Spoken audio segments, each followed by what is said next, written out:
Hello, everyone. It is 12 noon on Thursday. I'm here for jewelry talk. I'm here wearing my jewelry. A little bit less, but a little bit different. Hi, nice to see you. Oh my gosh.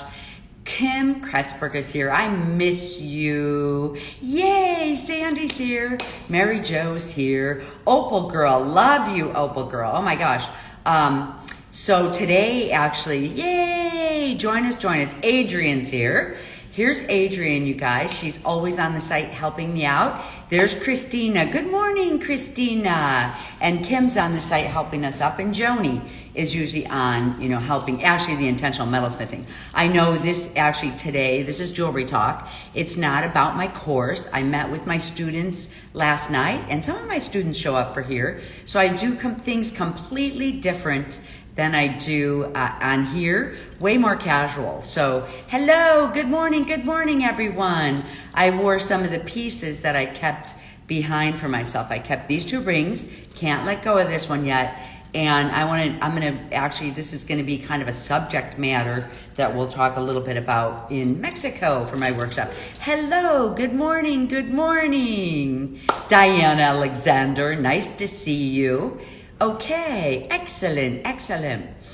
Hey, you guys, I want to first of all start off today thanking you so much for all the love in my jewelry sale. It was so much fun for me. I actually changed platforms, Christina and it was a lot of work behind the scenes.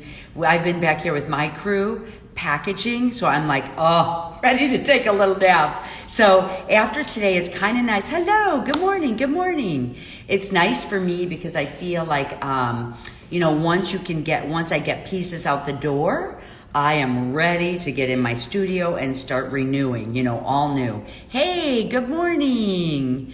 Excellent. Nice to see you guys today. Jewelry Talk Thursday. We're finally getting some nice fall rainy weather. There were some skulls even on the site. That's kind of fun. I want to see what people do with some of these skulls. So nice to see you guys this morning. Thanks for joining me. Hey, you guys, last week I did a giveaway. I want to start doing things like that rather than, I was doing a lot of donations and a lot of, through this whole hard winter and, spring and summer, through all the craziness, I was just making sure to do a lot of donations. So I want to make sure, there's my Jewelry Mechanique. So you guys, my shop, I actually just opened up here's the news today. I just opened up Jewelry Mechanique. It's where my gems are sold. It's in the French. I actually saved this name so long ago. I had Art Mechanique, which was part of my work. So Jewelry Mechanique is my Instagram name and it's my website. You can get there through my regular website, Susan Leonard Casmer, which is in my profile of my Susan Leonard. I'm trying to figure everything out. But over there, it's where I'm going to be doing a lot more posts. It's Jewelry Mechanique, and Christina popped that on here. It's where I'm going to be doing a lot of posts for like the gem sales and the gems and different things like that. And I am here today, really interesting, you guys. I'm super excited today. Besides talking to you guys, 80 in Indiana today. What? Wow, that's crazy. Yeah, it is a little bit warm here, but it's like we always get this warm weather right before the heat comes in, right? Some people had snow. I saw Joni did. Hello, hola. I see an hola. Where are you from? Is that from Mexico? Hola. Good. Okay, so today, you guys, besides talking and chit-chatting a little bit, what I'm going to do is I showed you guys this book last week. I'm really doing all these studies on gems because, hey, I'm offering gems and I'm learning so much about gems. It's been really fun. Now, you guys know, it's the Intentional Metalsmith really is the name, and the Nomadic Jeweler. For me, it's like what I like to do in my talks on Jewelry Talk is bring a more casual perspective into a more casual perspective. So I talk about heavy subjects. I talk about cultural. I talk about, so many different subjects in here. You can always go back into YouTube and find anything that I'm talking about. Hello, nice to see you. Oh, there's the Wild Route Lapidary. you're Joni's friend, I think. Oh my gosh, I can't remember your first name, but I see your work on there and I love it. So thank you for showing up. Kim Payne's here. Nice to see you guys. Oh my gosh. So, you know, because I'm do jewelry talk, I really like to come at my talks here kind of in, you know, layman's vocabulary. You know, it's so interesting for me because I know, you know, I talk on here a lot that I grew up with 9 women in my household in the second part of my life. And my oldest sister, who is so amazing, she actually has her doctorate in environmental science and she's a journalist. So, she wrote her first book for her peers. And I was like, okay. You know, I was like, you have to write a book for me. Like I'm a person that reads New York bestsellers, right? Because they kind of reinterpret things into a really cool way. When I got into that really heavy reading of, which I love, I'm from folk tales, folk art, folk music, folk dance. I have been involved in all of this. So it's like, you know, at the core of cultures is what I'm all about. Give me the core of cultures, folk jewelry, folk adornment. It's like when I talk about adornment, hi you guys, nice to see everybody. So when I talk about adornment, I'm always getting into the core of a culture, why these prayer boxes were built, why these gems were used, you know, how they helped make how they helped make the folk people, myself, you know, magical in their life, you know, how gems came in, how, you know, symbolism works their way into jewelry design and shape and form and, you know, the circular form, which is endless life that I've been so obsessed with. I'm finding myself really moving into a triangle shape now pretty heavily. So I don't know, it's interesting. You know, I was asking my group last night to find a challenge of their shape, like really challenge your shape and think about what your shape is. Hi, you guys. Nice to see you guys this morning. Wonderful. Well, today I have a treat of a presentation. It's kind of, I want to talk a little bit about geology, the geology of gems. Kim Payne, you're going to love that. Kim is one who, in Mexico, she is talking about all of us going on like an opal dig to an opal mine out there, which I think would be so interesting. We're going to be on that. And opal kind of comes up in this subject too. Really simple. I want to give this to you guys in kind of a fun term. So that's what I do. It's like, you know, I'm communicating with this, with a lot of these adornment. It's an adornment channel that I love reading a lot about their information. And, you know, it's like it's museum curators and professors. And, you know, I'm part of this group and it's so interesting because my way about it is just jewelry talk. You know, all I'm doing is jewelry talk, guys, with all this history. So one of my daughter's friends, she actually, you know, studied all of geology, you know, which is so interesting. But really what you can break the stones into, as I'm finding, and this really is the core book that I'm reading that I was talking about. This one has a lot of the gems that I have been selling here, you know, that I've been selling and studying. Oh, opal is your favorite. It's so interesting. Okay. So, you know, some of us have, actually in this subject today, it comes up with like, you know, when you get those bones or skulls or shells that have, that are opalized and, you know, or they're, I actually have some really good ones here. I'll show you. Either opalized or I dug all over my studio. I know I had opalized ones. But this actually is like a petrified wood that has, let me see, this is where I'm just kind of moving it. You can see a little bit of the crystals on the surface. It's petrified wood with like a druzy surface. And I'm finding that's caused, the opalization is caused from a sedimentary. So there's 3 kinds of, hi you guys, nice to see you guys. Oh my gosh, thank you so much for being here today, everybody. So I was just gonna give a little brief gem presentation or jewel, you know, because we all use gems. Many times through my jewelry talk about cultures, way back in time, I talked about fossils and carving and bone, and you know, that was really the first forms of these gems and jewelry. And a lot of times you guys see I'm using, this is a shark's spine, and this here is mastodon bone. You know, this one is mastodon bone, and really what I'm going to be talking about today, see the aquamarine on here? I'm going to divide that into categories. So today's main talk is on beryl, which is a category of crystals that there's a few that fit underneath here, under barrel. Hang on a second, I've got my notes. Emerald fits under there, which is so interesting. And aquamarine fits under there. And so, actually, let me break you down the 3 categories first. There's igneous, there is sedimentary, and there's metamorphic. And those are the 3 names. You guys got that? So 3 names, and there's 3 kinds of stones that you really have to know about if you're doing jewelry or if you want to know a little bit about the gems that you're working with. So I'll just kind of tell you, hey, you guys, oh, there she goes. You're going to probably correct me. Yes. So here's our lapidary specialist here. So, oh my gosh, you know what, you guys, this bone, I actually have some, thank you. I'm doing a whole piece, a neck piece, and you guys are going to see this and this spring out. Remember when I talked to you guys about just taking like a certain idea, doing your work, getting in, just going through your work, and then you find things that you love. So these 2 pieces here are what I'm going to take and I wear with me and I keep around, and they're going to spring into a body of work that I more than likely will be bringing into to Milan with me. So I'm super excited about that. I'm working on this choker that sits up on your neck with all this kind of fringy layers of leather. You know how I have been coming on. Today I decided to wear one little simple piece today. Wasn't that kind of interesting?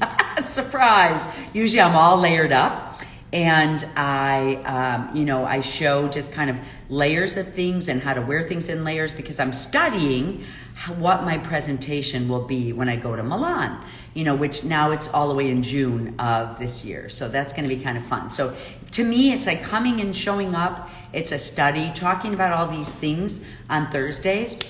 I hope it's exciting for you guys too, but it also for me, it comes up and it just reinforces a lot of information that I'm finding and have, and you might like to know too. So those 3 types of stones. So the first one, what really we're talking about today, is the igneous, which actually, it's so interesting. These stones are formed by, which is exactly where the aquamarine category goes into.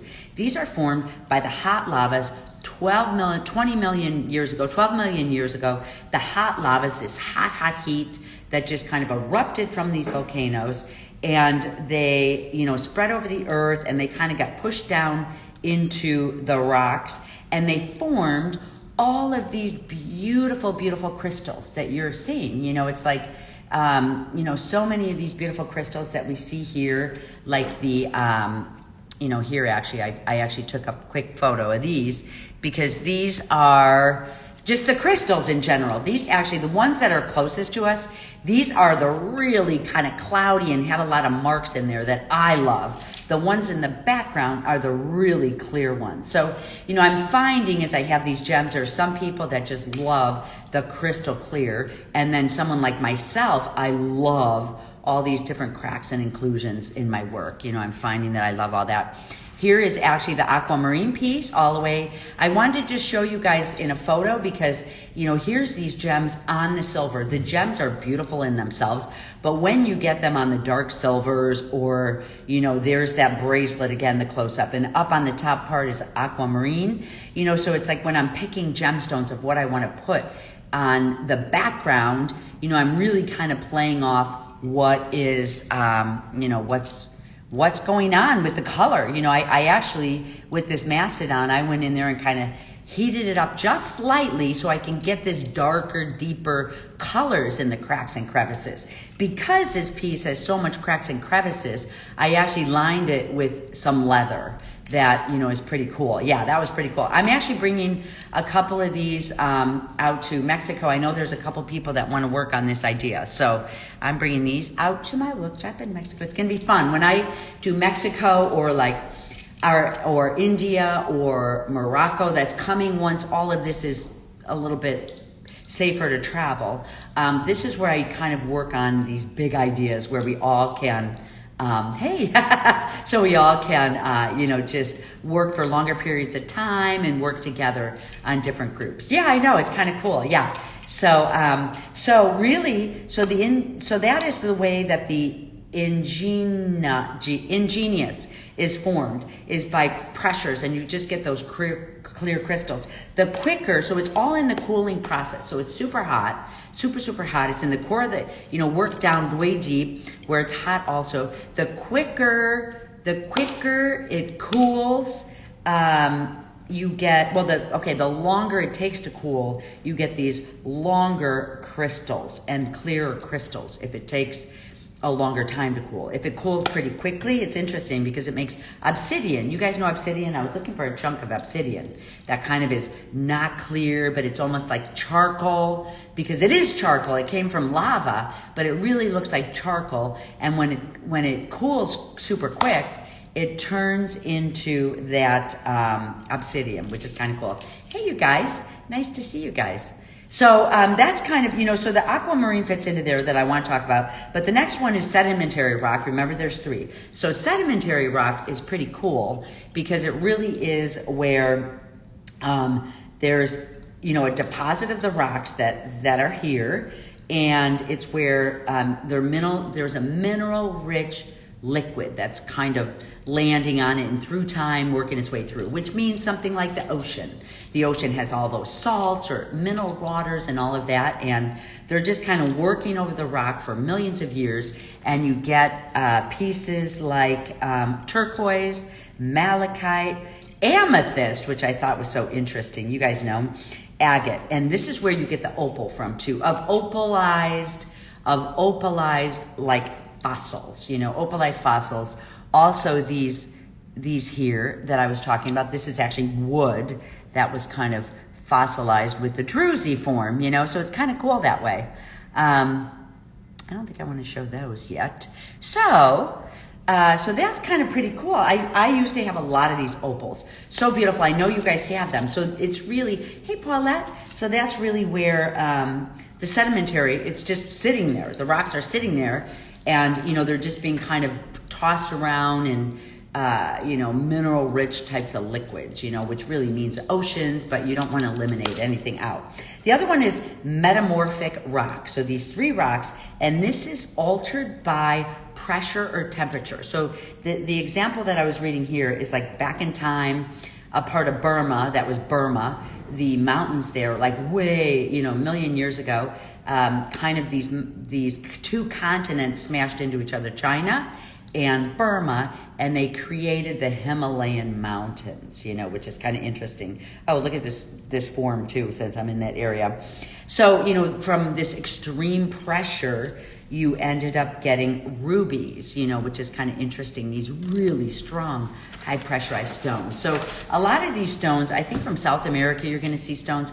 The stones we see around here are the malachite, turquoise stones, things like that. So kind of interesting.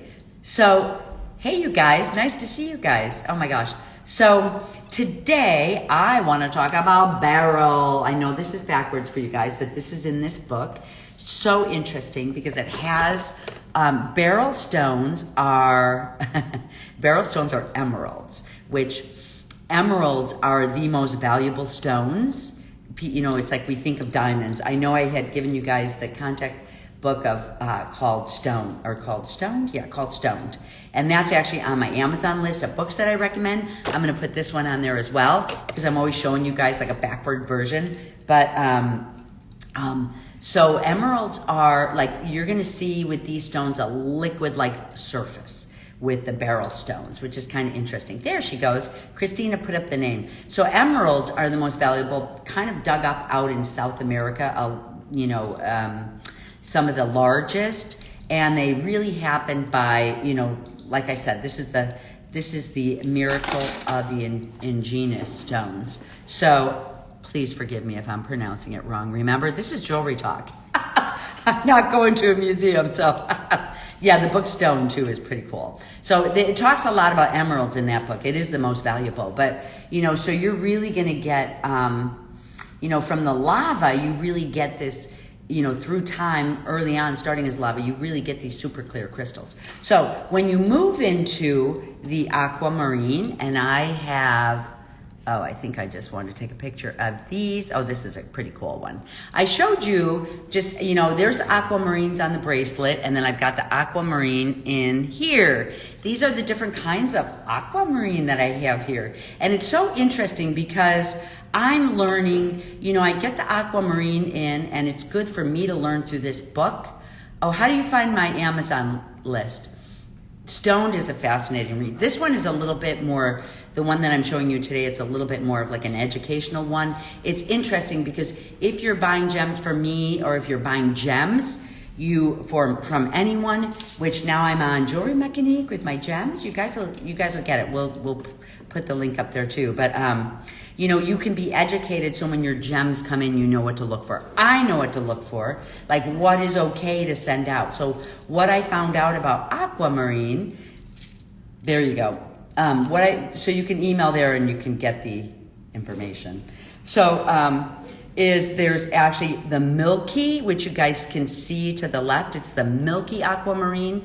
I build with that if you can see on these bracelets here. See the milky on there? I build with that if I want like a kind of a cloudy, strong color. And those are fine, the milky. And they will look like, I did a close-up of one. Hang on a second. There's a milky right there. And what I found out is, so there's 3 different colors, and then there's the clear, which is this one here. That is the super clear. This is the rose cut that I have in the background. So I see so many times people set their gems with the rose cut facing up like this. I always set my gems with the flat surface. Isn't that crazy? But I see so many people. There was a few of them I do, unless I have a stone that's not clear. That's what I do. But it's so interesting to see what's top for some people and what's bottom. So, now when I'm sorting through the gems to put on the plate to sell, I realize, oh my gosh, we don't know what side is top or bottom. So I better, be really careful and examine both sides. This is the largest piece that I have here. I haven't even put it out there because I didn't understand what all these horizontal lines are. Now that I'm reading up on aquamarine, which is really good for me, I'm finding that these horizontal lines are absolutely appropriate for what you're gonna find. Hi, oh my gosh, Milagro. Hello, she's in from Puerto Rico. Nice to see you. I'm talking about gems here. Milagro, nice to see you. Oh my gosh. So really, so I'm finding what's not good in aquamarine are any pits. If you see pits or chips, that's not going to be good in aquamarine. So now when I'm looking at my aquamarine, I'm not going to send anything out the door that would have a slight pit or something like that. But for aquamarine, you're fine. You're going to find a lot of them. You're fine. Some of them are super clear, but some have the fissures in them. And apparently it's normal. It's just the way that it formed. So this aquamarine is formed by the volcano through time. I love aquamarine too. I know. Yeah, so, I'll use the super clear. Sometimes when I use the super clear, it really looks like water. I have, I have some of the jewelry pieces. Let's see if I can get a clear one. My pictures are upside down, which sometimes happens on there. Is this one clear? Not so clear, but I'm gonna, that zoomed me in. Sorry, guys. I'm gonna show you on here, just some of the jewelry pieces. Because, here's some pieces that I had done earlier that are, I'll just hold them up to you. Here's some silver done with the milky aquamarine. And then here's some done. This is an aquamarine here. And these actually are more. And then here's this, real liquidy on the surface. So that's kind of what you see. There's so many different colors of blue, but always blue in aquamarine. And I love all of those. These here are the milky aquamarine. I love them because they actually give you more color. There's times that I definitely am just looking for transparent. And then there's times that I'm definitely looking for a really nice pop of blue, you know, in the cloudy color. So really is all up to taste, you know, with this is, you know, if you're setting emeralds, if you're setting diamonds, for me, it's like, I'm going to buy raw diamonds if I buy diamonds, you know what I mean? So it's like my diamonds that I buy, which I do have some diamonds here. I should show you guys my diamonds. I've got diamonds here, and the diamonds actually are not clear, and some of them are black like shale, but they're still diamonds, and they're still expensive, and they're still beautiful, and they're still formed in the same way diamonds do, you know, which are from just that lava that's been under the ground and then has come to the surface. So it's all kind of interesting. So I know a lot of people were here and on the gem sale, and I'm actually going to start also just getting in and I'm going to start getting in and maybe do a little shorter version of a lot of these too, just so you guys have a lot of this information on hand for, you know, what to look for in your stones when you're buying them. I think you're afraid to use I know. Oh, so some of the mining process. There was years ago, 10 years ago, I was really wanting to use diamonds in my work. And it was right when the blood diamonds came in, which I think, yeah, see, I really do love the milky. So it's all preference, you know. It's like, now, you know, when you read, if you read the book Stoned, you're going to find out in Stone, it like busts up all of our whole fallacy about gems. You know, people, a lot of us jewelers and goldsmiths, like, you're always looking for the perfect gem. And the perfect gem could be very, very expensive. Pretty much, if you're setting the perfect gem, you're really just doing a prong setting so you can see every single angle of it, and, you know, so you can see it true clear. And I know you guys know with diamonds and stones that you're paying a lot of money for, you have to insure them, you have to go in and get your setting checked once a month, which I'm like, you know. So in the book Stoned, it's kind of cool because it really busts up the whole fallacy of the worth of a gem. Also, many of us that use fossils or objects, you know, like, who's going to tell me this isn't valuable? This is my favorite ring that I have, you know? So that's kind of interesting. Oh, hey there. Good. Yes, just catch up on the video. This is here afterwards. So the blood diamonds, yeah, it's a scary process. Would like to learn more, though. Do you mean about the diamonds? So diamonds, you know, when you really do, when you do find out, like, how they're manufactured, how they're mined, the people, you know, I want to make sure they're ethical. So for me, I am actually going out to India to visit my source and also to see all the different sizes that are coming in with gems. When I do know, you know, a lot of times it's normal to use heat to change the color of the gems. So it's so interesting. That's something, you know, I talked about that last week when I was talking about the tourmaline.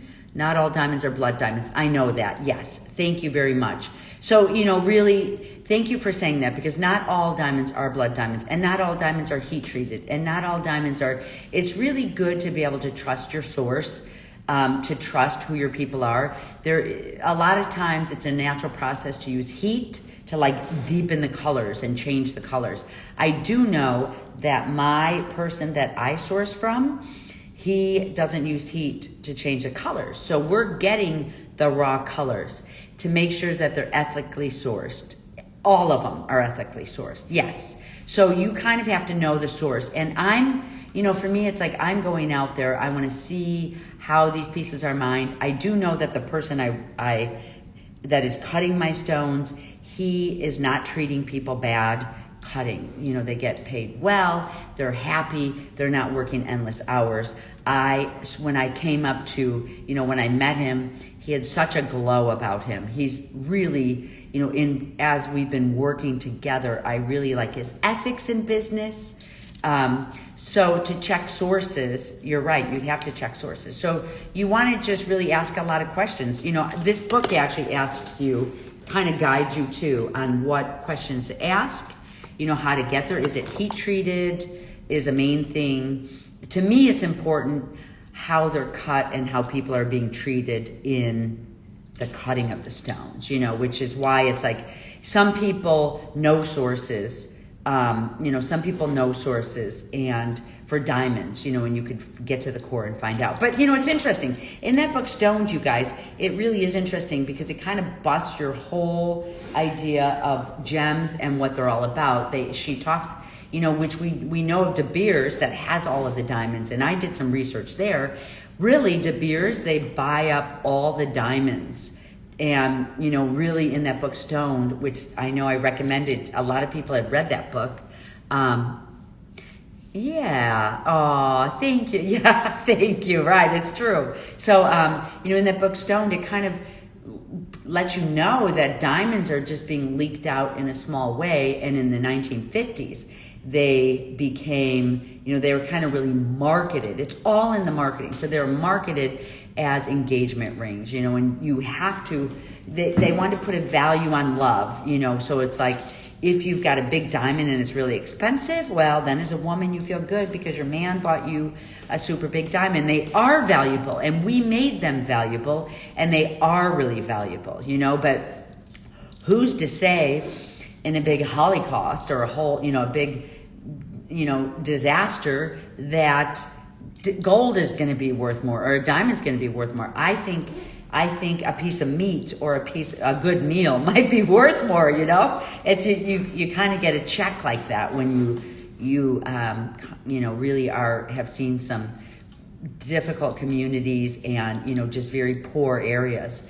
I did in my 20s when I did all this traveling, Yeah, so it drove the prices up. So then diamonds became really expensive. Actually, in Stone, it's so interesting too. She was a gemologist, and she,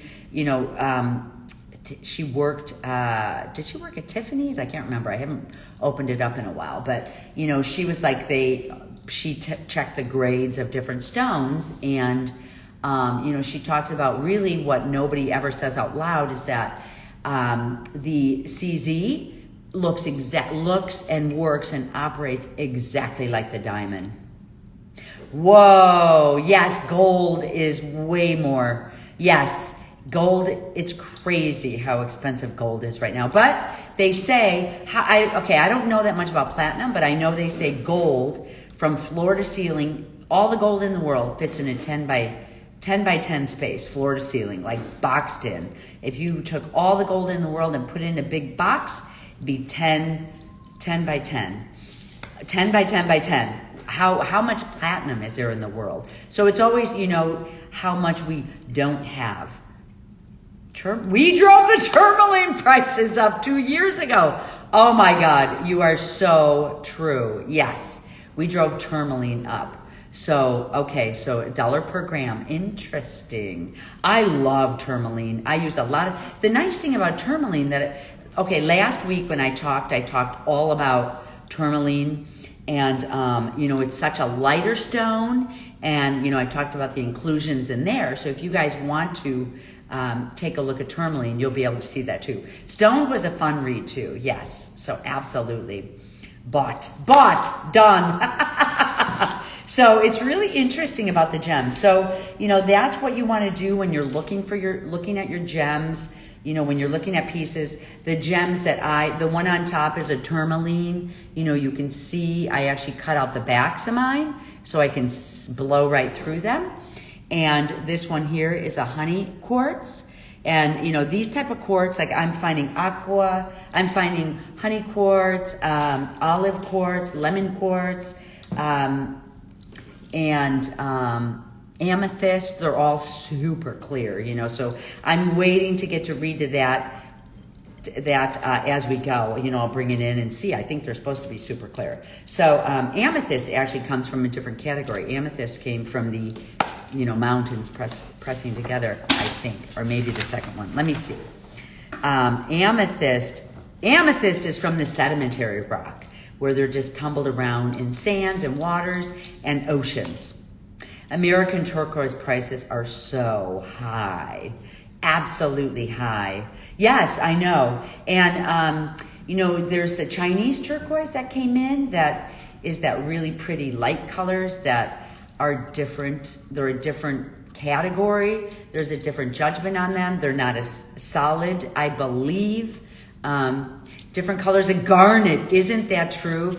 That's what I'm doing the next time. I'm realizing in here, you know, I flipped through and I saw everything and I realized, I think, I'm actually peeling this the wrong way. So like rubellite and, you know, all of these, the tourmalines is actually in the rubellite's in the tourmaline. So, you know, it's so interesting finding these different stones buried in the beryl. I didn't know aquamarine would be buried under the beryl category, which I always thought of as green.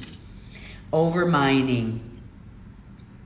Where I know, yeah, so I don't really know that much about mining. I'm going to go to one of my first mines, you know, here. And I'm just getting into the lapidary club here. We have a lapidary club right next to my studio, and it's just really interesting. Oh, remember Sleeping Beauty turquoise? Yes. Aw, nice. Yeah, so beauty in the earth has to offer us, I know. And they're so ancient and so old. And the good thing about it is if we do them honor, you know, and wear our pieces, we really can enhance. You know, back in time, I always bring myself back to the nomadic jeweler who, you know, if you were mining and saw beautiful pieces, what better way than to carry them on you, to look at them every day as a talisman on your body. You know, this here, because it has the yellows and greens, is the you know, the chakra, the power, to give you strength and power. The heart chakra, that pink is also the heart chakra, but also the red chakra. So, you know, to carry these with you as the nomadic jeweler, to carry these gems with you, to me, enhances my life. So, you know, if it enhances your life to wear these, man, what a better way. Give them the respect that they deserve. Yeah, oh yes, exactly that, yes, yeah. Oh, thank you. It's true. Yes. I mean, I love when I first bought a big collection of these gems that I have here, and brought them in. I like my dreams, you know, I had them in my room. I just loved looking at them. I had them in my rooms. I just couldn't stop looking at them. I loved every bit of these. Oh, it was just so amazing to me. You know, my dreams changed. A lot of things did. Hey, good morning. Hey, you guys, I also, if anyone's part of the Intentional Metalsmithing group, I wanted to tell you that I announced to the group if you weren't on there, and for some of the people that were previously into the group, now it's time for anyone who is in the original group. Now it's time for you guys to get in there and post a lot of your work right on that Facebook page. It's a good time for mentoring now. It's a good time for, thank you, Diane. You're so cute. I do love this, you know, and like I said, getting ready for Milan, getting ready for, you know, how dressing people just in adornment. So accessories. So if you guys want, if anyone's involved in the Intentional Metalsmithing Facebook group or in the Intentional Metalsmithing, for the original group, I asked them not to post at the very beginning because I didn't want the newcomers to be intimidated. And now it's time, guys. Now it's time to get on and just show us your best work and things you feel like inspired you from the Intentional Metalsmithing. You can mentor people, all of that. So be my guest. It's a good time. We have a couple left and people are really starting to spring in and growing their own work, and it's really fun to see. So yay. Okay. Hey, Adrian. Pinterest challenge. No Pinterest challenge today. Oh my gosh. Okay. So you guys, yes. So you know what? We'll find a different way. This one's ending, I think, in January. We're kind of doing December where we're just breathing, and you know, it's so hard to learn anyway, and we're just putting things together. And then we do January where it's a pretty cool topic. It's wrapping it all up. It's kind of using your scrap ideas, rolling things in. It's going to be a really active, after kind of breathing through December, we're going to go back in and just have January really to wrap things up. And again, people can still stay in there, communicate with each other, but when you get to follow your workshop and how to do these amazing, well, you know what I'm going to have, so I actually get onto my mailing list. I'm mentoring a whole group, a whole 6-month course, and people are growing amazingly. It's, what I have is I put together a 200, because I traveled and taught so much, I put together a $250 intentional metalsmithing kit that you can learn, that I've been using for 2-3 years to build. Every single thing that I build is done with this $250 kit with a butane torch. Not saying you don't have to go to your acetylene or to your, back to your acetylene or oxygen propane torch.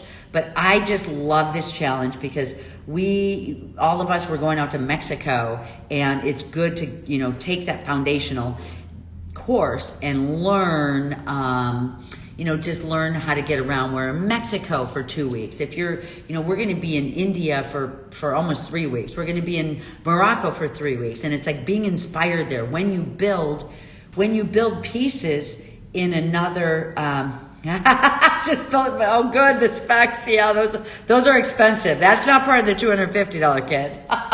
But they're amazing, the kits. I use my loops when I'm looking at the gems and sorting out the gems. And by the way, you guys, hop into my profile. You can get onto my website, get on my mailing list if you want. And you can also hop over, if you go into my shop, that is the Jewelry Mécanique there. I just had a big jewelry sale. I still have all the jewelry set up, gallery style, so you guys are welcome to go in there and take a look at the jewelry. I know people were always asking me, please keep your jewelry up. So I kept it up this time, and you can also get onto that Instagram site. I still have gems on there for sale. There's still some gems. The next batch, I'm really going to shake it up. I've got some coming in that are, the reason I'm kind of showing you guys this one, I'm getting some rectangles and triangles and just different teardrop shapes and some bigger gem cuts, rose cut gems and all of this. So yes. So hop over to Intentional Metalsmithing. I actually give you the whole kit if you're not a silversmith at all. If you're a gem person, the whole kit's in there. There you go. There's jewelrymechanique.com. Hop on there. That's where I'm actually going to be doing. It really is the store. That's the store, and that's the. So I'm deciding kind of how we're organizing things out. We'll see. What gauge are you using in these bracelets? This is an 18 gauge I used in these because they're supporting gems. When I do twist bracelets or, I do little bracelets like these are an 18, but they're so thin, they're kind of made to work together with the stack, and they're inexpensive, and they have the tiny granulation on here. These I had in the sale too, but these are 18 for bracelets I need. When I'm doing hoop earrings, I do 18 just because they still can be supported. But when I am doing my earrings, like I have on the site, I'm always using a 28 gauge or a 30 gauge on the earrings because they're light. I put in layers. If you guys see my earrings in there, there's like 2-3 layers with hanging pieces too. So I have to keep them 28 so they can stay light. These are more the heavier ones. I am in love with these. I did not sell these. I'm going to wear these to Mexico. I'll fit right in. See, so these, what I found is I have, I have this right up on my ear. It's a box form up on my ear. And when I'm wearing heavier pieces, I think Joni gave me this tip. It's so interesting. We all learn this helps to hold things solid in your ear as we're holding them up. So yeah, isn't that great? So yeah, we all learn from each other. It's so interesting, you guys. You guys are my peeps, and I love it.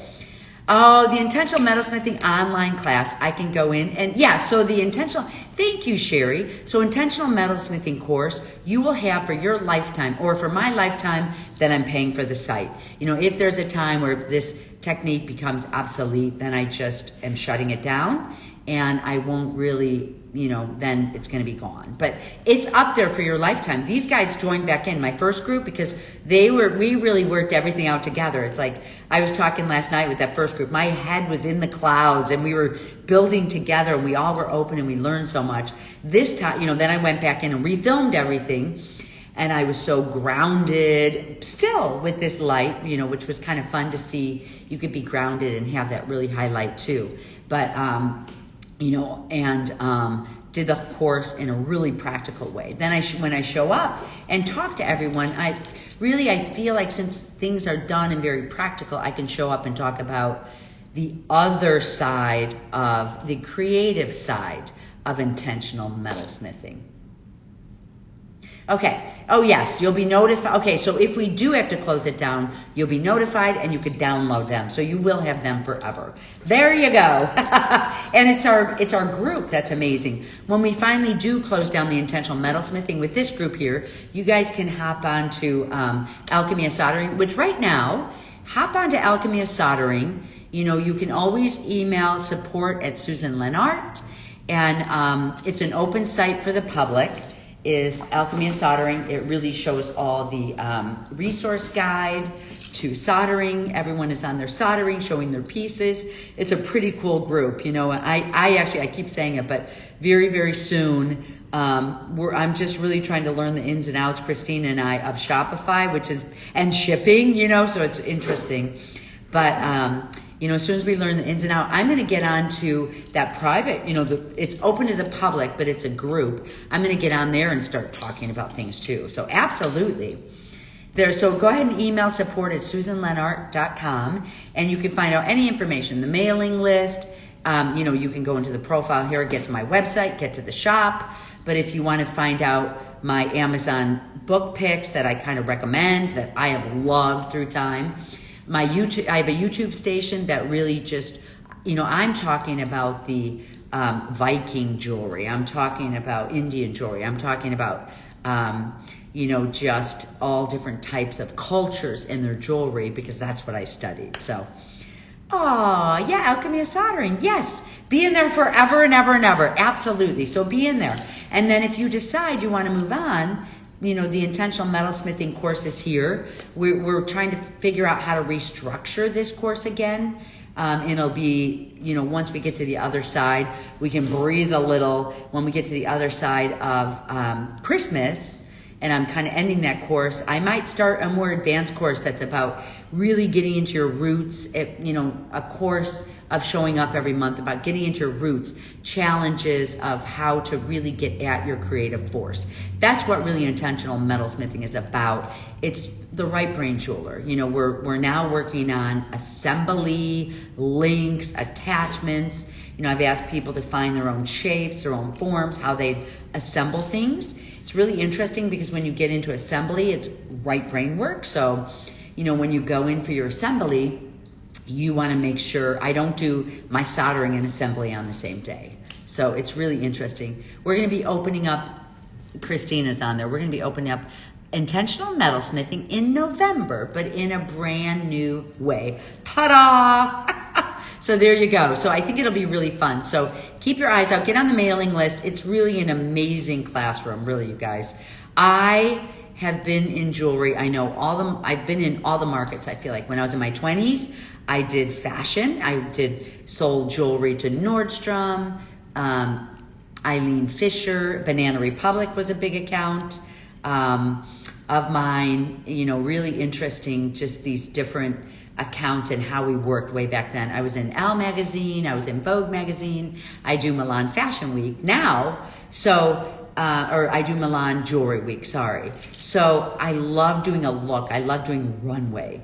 I was in Elle magazine before. So, you know, it's like there's ways that I talk about in this course on if you're going to be big and bold in building your own authenticity, you know, then you can really have a groove with your work where people recognize your work. And even if it's wearable or not wearable, I think it's wearable. But even if it, you know, some would be like, that's not wearable on a regular basis. You put a big stamp in the world. You're defining who you are. You're putting your real self into the work. So that's what intentional metalsmithing about. Oh, thank you, Janet. That's what intentional metalsmithing is about. I'm giving you guys some hardcore techniques to follow, you know, each month, but then I'm also embedding in there, you know, don't worry, just copy things for now, get the techniques down. You're going to start finding your own voice, your own way, pulling out ideas of finding out who you are and what you're about. And that's what intentional metalsmithing is really about. Make sense? Oh, the Queen of Adornment. Thank you. Oh my gosh. You know, it's like, it's interesting. When I go to India, I'm really excited about looking for packaging, looking for, you know, just shavasana scarves and beautiful prints, and Morocco too, you know, to go into these luscious, colorful cultures. I started thinking Morocco, and all of a sudden last summer, I just was wearing all these colors, you know? So it's interesting. Yeah, so that's, you know, it's kind of like you change, you metamorphosize, you find out who you are. If you love a color, you know, you get it on. I found too, when I started loving particular colors, I was working on those chakras at the same time, you know, so it's so interesting. Working on those chakras at the same time. And now I kind of know what it means when I want to wear my pinks and reds and oranges, you know. Interesting. Yay, fantastic. So you guys, thank you so much for showing up today. Like I said, I don't know if it's going to be today, but I'm also going to get on and do these little blurbs about, you know, where you guys are so amazing that you come on and we're here for an hour, you know, and I'm like, oh my gosh, that's amazing. Thank you so much for you guys showing up. I also want to get on and do like a little 5-minute talk from, you know, not as a lapidary person. I'm not, you know, for me, it's like I'm learning. I'm going to go into the Parma lapidary. I just know what I come from, an intuitive sense of what gems I love, of what stones I love. I mean, I have combed rocks on Lake Erie, rocks at the ocean, picked up glass, you know, in Oregon, all of this, and stuck them on my jewelry, stuck rusted pieces on my jewelry. I'm coming from a place of not being, you know, not being that perfectionist as a lapidary. Oh my gosh. You know, some of the people here are that way, and I love it. I spent a fabulous Tucson with a gemologist, and I was in heaven. You know, she was showing me how to look at stones, how, you know, oh, and also, yeah, that is one thing with Aquamarine too that I had read. If you look at it from different angles, it should give you different colors. So, you know, that's kind of in the way people make decisions about setting your Aquamarine. If you look at it from the side, from the top, when I see those super clear ones, when you look at them from the top, they almost look like a drop of water with a little bit of blue. When you look at it from the side, they look really blue, you know, so that's kind of in there too. I have to put that in my notes. So, you know, I'm just giving you from a layman's term of getting on and talking jewelry talk, you know, overall of markets, cultures, gems. You know, when there's a day where somebody's like, we don't want to buy your gems anymore, that's when I'm done with gems. But for now, I started building with gems and people started wanting them. So check it out if you guys want to. You know, I love them. They make me feel so good, just the same as crystals. A lot of these gems are crystals, you know? Yay. Okay, you guys. Oh my gosh, thank you. You're so sweet, Adrian. That was nice. The berry color, the berry colored gems, the rhodolite that I have here. Oh, I love those berry. And the tourmaline, you can get those nice deep ones too. Yummy, yummy. So, you know, when I talked about the tourmaline, you guys are going to see that, and also these lemons, you can see that, you know, some of the heat treatments turn those light pinks into deep pinks. This one is, how can I stand it? It's one of my favorites too. So you can see this, I'm showing you guys, this is the flat way forward. So you can see when they're super clear, I set it with the flat on the top because you're going to see everything anyway. And here's what it looks like. Usually I don't touch them with bare hands, but here's where I see a lot of people set it this way, you know, the rows, but they're also nice and shallow. Look at how shallow this is. So you're not paying for, I like it because I'm not paying for a lot of extra that's in the background that's kind of set down in my bezel anyway, you know. Make sense, guys? All right, you guys, you are welcome. And thank you guys so much for all your support and buying out my jewelry. I love you guys for that. Thank you so much. I didn't really have any idea. You know, you just get up and I live my life and I look at my gems and I build my jewelry, but it's all authentic. And, you know, it's like when you build in authenticity, your people will come, right, guys? That's what we talk about in intentional metalsmithing. Your people come when it's your real stuff. And I promise you, I clear in my studio and I show up and I'm doing my real work. So kind of fun. All right, you guys, check it out, check out the site. And thank you so much for being here today. I'm going to save this if you guys didn't get to see the whole thing. Okay, bye. show this as I hang up.